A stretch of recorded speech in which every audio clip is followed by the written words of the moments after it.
CBN, which is the Christian Broadcasting Network, has all these funny, ridiculous shows, and Erick Stakelbeck, who works for CBN, would like to share his theory with us about who the left has recently teamed up with. Wait a second. The political left is not going to be aligned with someone that wants to kill homosexuals. I mean, no, it doesn't make sense, Eric. Sid, it makes no sense, right? Strange bedfellows. Everyone at home's probably thinking the left would be the first ones with their heads on the chopping block if Islamic Sharia law came into power. But here's the sticking point. Is that their goal? That is their goal. Sharia law for one and all, whether we like it or not. What's going to happen, bottom line, to women?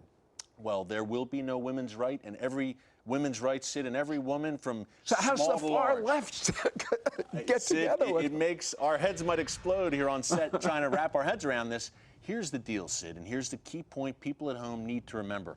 Why would radical Islamists who want Sharia law and hardcore radical leftists who want, I guess, a Marxist utopia, why would they work together? They seem like strange bedfellows. Sid, they share a common foe. Judeo-Christian Western civilization. The enemy of my enemy is my friend. That old adage. They hate traditional America, traditional Judeo-Christian Western civilization, which is based on the Ten Commandments.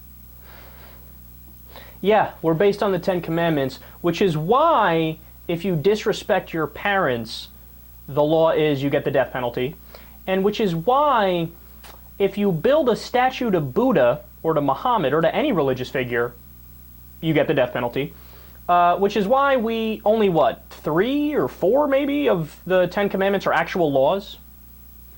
What happened? If we're based on the Ten Commandments, why aren't all 10 Commandments law? Why aren't even half of them law? Because we're not based on the Ten Commandments. Look, you dickwad.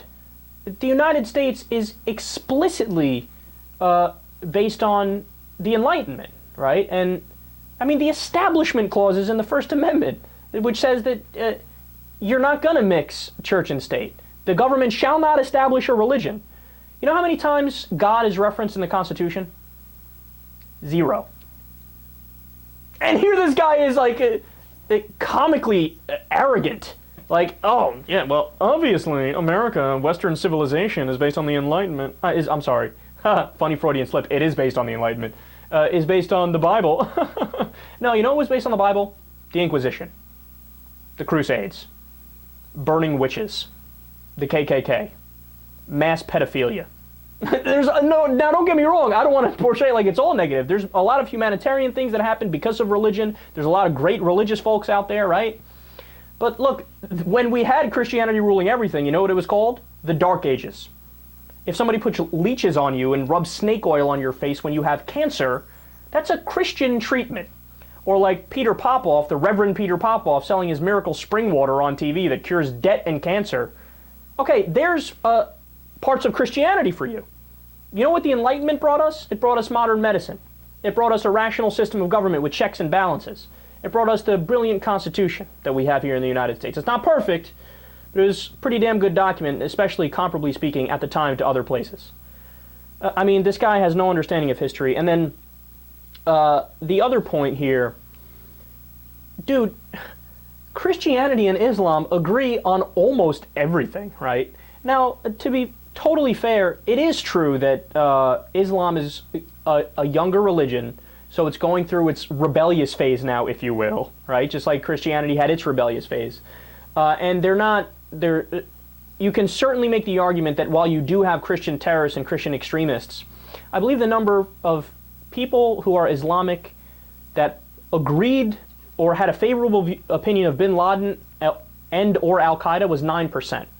So while 9% of the people in Islam might be radical to one degree or another, maybe that number is lower in Christianity, maybe not, right? But either way, you guys agree on social issues. So you want to ban abortion. You want to ban gay marriage.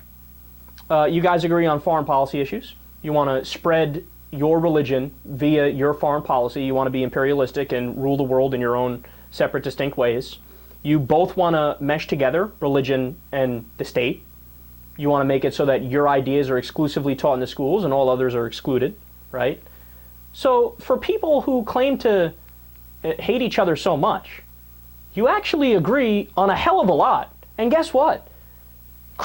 Radical Christians and radical Muslims agree on way more than progressives. Progressives disagree with those guys on almost everything.